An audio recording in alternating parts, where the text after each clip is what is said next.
Hey there, welcome to the UkeStuff channel and welcome to this full UkeGuide review of this instrument.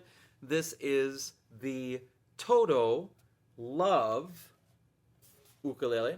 It is a solid acacia top, solid acacia sides, laminate back, and this instrument was sent to me for review purposes. No other payment was sent for this instrument to be reviewed, but as such, this gets marked as sponsored content because it was sent for review purposes. What I'm going to be doing in this video is I'm going to be looking at this instrument in terms of subjective categories that I look at with all instruments. Then I'm going to follow that up with the specifications, and then I'm going to summarize the instrument and give it a UkeGuide rating out of 5 possible ukuleles. If this video is too long, you can jump to parts of the video that are marked in the description, so they are tagged and you can slide to various parts of the video, or you can just go to my website at UkeStuff.info and look at the UkeGuide and pull up the UkeGuide for this Todo instrument. Alright, so let's begin with the subjective categories. The first is cost, $109 on Amazon, and I did some research and the price hasn't changed since the instrument was introduced. In terms of value, I think you're getting a pretty good value with this instrument. Now, you're getting a solid acacia top, solid acacia sides, laminate back instrument with decent tuners, traditional sort of Martin headstock, but then you've got semi-hemispherical fret ends, which means that the fret ends are rounded and contained within the fretboard, means you'll never have sharp fret ends. Now, in addition, you get a really decent gig bag with the instrument. So it has padding on the bottom, it has padded shoulder pads, padded handle, even a place to sort of clip your ukulele in, and a nice material inside that's at least 10 millimeters. This is a nice bag. Of course, the logo is embroidered. That doesn't really matter to me, but the bag itself is really decent. And then you get some other things too, which I'm a little indifferent about. I'll just show them to you. First of all, you get a ukulele and guitar capo. It's just too big. It's too big. It gets in my way. If you're going to include a capo, just let it be an ukulele capo. You get a cleaning cloth. That's okay. You get an extra set of strings. I wish they were the same strings as it comes with, but really, if you're going to include strings, it should be the same one that it comes with. And then they include some plastic picks. And if you watch this channel, I understand that there are some players that like to play with plastic picks, but I've also seen plastic picks ruin ukuleles. It should be felt or leather, especially for a beginner or intermediate ukulele. Then we get into what might be the most divisive part of the instrument, is its engraving and its use of the rainbow colors. So the strap itself is good and the kit is okay, the bag is excellent, and the instrument itself is really quite good. I think it's a really good value overall. The build quality, I don't see any structural issues here. I do notice, and I don't know if you'll be able to pick this up on the camera, but there is a shim under the saddle to give it a little more height. That doesn't offend me, but it's there. I know there are some purists that will say that you shouldn't do that. It should be all saddle, no shim. I've shimmed up saddles before, but it's there. And other than that, there's really no other problems with the instrument at all. It's well built, it's cleanly built. So let's go take a look at the inside and see what we've got there. All right, let's look at the inside of the Love Ukulele. I use an endoscope to just look at what's happening on the inside, and I call it the internal Uke Cam, although it's just an endoscope. All right, inside you can see the natural wood top, natural wood sides, laminate bottom. You can see some horizontal bracing, notch kerfing, tail block, a little bit of excessive glue on the bridge plate. You can see some bridge pins are coming through sort of in a weird spot. That's not a normal spot that you'd see bridge pins coming through the instrument. And a very long vertical brace down the top of the instrument. With that, let's look at the upper bout. Get too far back on the upper bout, but there's your neck block, there's your notch kerfing, your full acacia sides, and of course your laminate acacia back of your instrument. And that's our quick look at the inside of the Todo Love Ukulele. Now let's go into appearance. And again, this is going to be an issue that is going to be a trigger for some people, but it has love written, I believe, in 20 different languages on the soundboard and one side. Now, does this appeal to me? Is this something that I would buy myself? The answer is no. I would be interested in the same instrument without that. Not because I'm against the message of love, it's just I'm not big into engraving on my soundboard or side. The other odd part is that there's nothing on that side. Now, maybe the idea is that you would hold it and you'd never see it, so I can understand that a little bit. This is very reminiscent of the contour uke. There's a really famous ukulele that traveled with, I believe the man's name was Contour, that traveled with him to the Arctic Ocean. And he had a chance to have dignitaries sign his ukulele, and Martin made a special commemorative version of his ukulele a couple of years ago available for sale. They actually laser engraved it. They used all sorts of technology to, reproduce the original signatures. Kind of a cool idea, but again, I wouldn't buy that one either. That doesn't necessarily appeal to me. So this also doesn't appeal to me. The other issue, again, is the rainbow sticker on the inside, as well as the rainbow strap that comes with it. You don't have to use a strap, but you're not getting that label out. And again, you're not removing the engraving. So if this whole message of love and that whole context and connection with the rainbow connection isn't your thing, this would not be the instrument for you. And Toto hopefully would have other instruments in their inventory that would be. But it is worth mentioning that it comes that way, and that appearance is going to trigger some people, and just be aware of that. You're either going to love it or you're going to dislike it. Chances are you won't be indifferent. I'd also like to point out that I'd like to see an inlay for the Toto logo. I think that would look really nice as well on this instrument.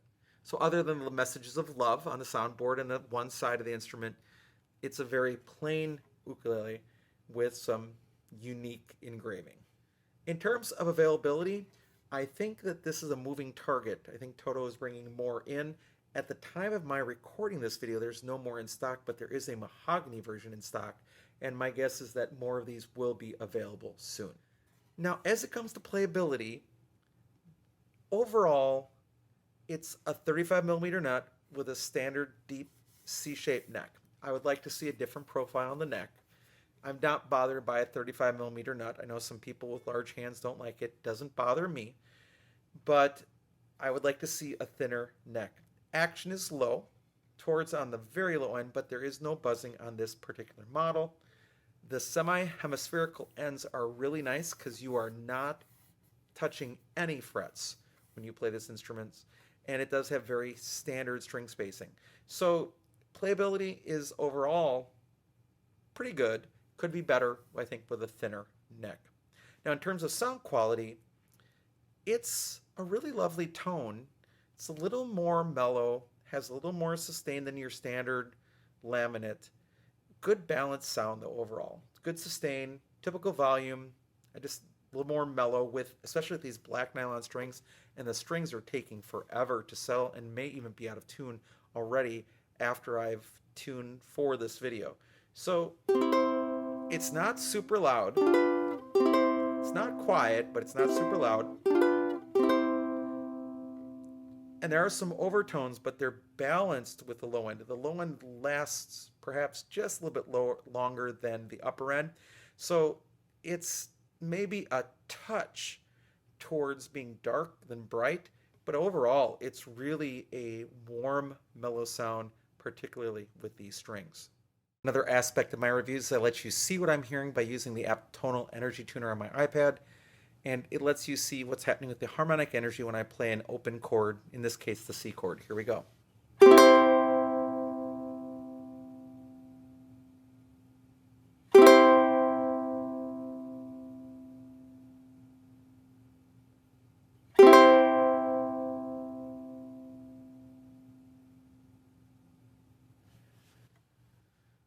I'm hearing about 6 seconds of reverb Overtones are being matched in length and maybe exceeded a little bit by the low end of the instrument, but it really is balanced very well and very warm sounding. All right, now that we've talked about the subjective categories, let's get into the specifications. This is a concert ukulele, has a measured scale length of 15 inches. It has 18 frets with 14 to the body. It does have side position markers, and it's a traditional double bout instrument. The soundboard is solid acacia. The sides are solid acacia, but the back is laminate acacia. The fretboard is rosewood. The bridge is rosewood, and it's a tie bar bridge. It does not have a radius fretboard, although it does have those semi-hemispherical frets, which is nice. The nut and saddle to me appear to be plastic on this instrument, and the saddle is not compensated, it's just straight across. It's a matte finish on the instrument. Its overall length is 24 inches actually, from the top of the crown to the bottom of the instrument, not counting the strap button. And it weighs 1 pound, 4.1 ounces, and it's pretty well balanced there. It has closed gear black tuners. Those are just stickers. They're not white. It's actually just black. The action at the first fret is 0.37 millimeters. That's pretty low.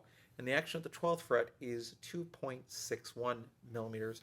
I would say that the company could work on these angles a little better as they produce more of these. The nut width is 35 millimeters, and the space of the strings at the first fret is 8.7 millimeters, 28.6 G to A. So pretty standard spacing for an imported concert ukulele. The depth of the neck at the third fret is 21.6 millimeters from the top of the strings of the third fret to the bottom of the neck. So once again, I find myself saying I would like to see a different shaped neck on so many imported ukuleles. It's not quite as comfortable as it could be for playability. All right, now that we've gone over the specifications, let's get into the summary and the UkeGuide rating for this instrument. This ukulele again was sent to me for review purposes. No other payment was received for making this review. It's a solid top, solid side, acacia instrument with a love theme. Love is engraved in 20 different languages. There's a rainbow sticker on the inside and a rainbow strap that is included as well. The engraving reminds me of the Martin Conter ukulele. It is a quality ukulele. It's built well. It has semi-hemispherical fret ends that will never be sharp. That's really nice. And this would compare well with that second level of instruments. I looked at Todo's website, and they call this an intermediate instrument, and I don't disagree with that. Now, are there some things that they could do to improve it? Sure, but overall, it's really well set at that second level, second instrument sort of space. The engraving and the rainbow connection will not be popular with all players. Some people will love it, some people will not. You're going to probably have a strong feeling one way or the other, and you may not even be opposed to the message, but just not like the engraving potentially as well. That's all okay. I would love to see a non-engraved version of this because it's a neat instrument. I'd also like to see it potentially in gloss. So I would like to see other versions of the same instrument just without the engraving. And that would be more appealing to me just from my natural style of what I like in ukulele. And again, as usual, it's a really deep C-shaped neck, and I'd like to see a D-shaped neck profile on all of these instruments. The customer support for the company seems really good, and as a result, I would definitely recommend this instrument. Now, what rating would I give it? At $109, it is hard to find comparable solid top ukuleles that have some of the features, especially I'm thinking about the fret ends again. It's such a nice feature to see on an affordable instrument. $109 may seem like a lot compared to a $55 Amazon special, but you're getting a solid top instrument with those really good fret ends, a really good case. I can't argue with that pricing. It's really an attractive price, and the key parts of the kit are there that you need. So with that, with the warm sound, standard 35 millimeter setup, really good frets, perhaps some more attention can be paid to angles of strings with action at the first fret and action at the 12th fret. But in general, really good solid instrument. I'm going to give this one a 4 out of 5 possible ukuleles. You could go all the way up to a 4.5, and I wouldn't argue with you. You could go down to a 3.5. I wouldn't argue with you if you feel strongly either way. But I think a 4 is a good solid score for an affordable, overall attractive, well-made ukulele that sounds nice and balanced. Thanks so much for joining me for this video. I hope you're having a great day, and I'll be back soon with some more Uke stuff for you.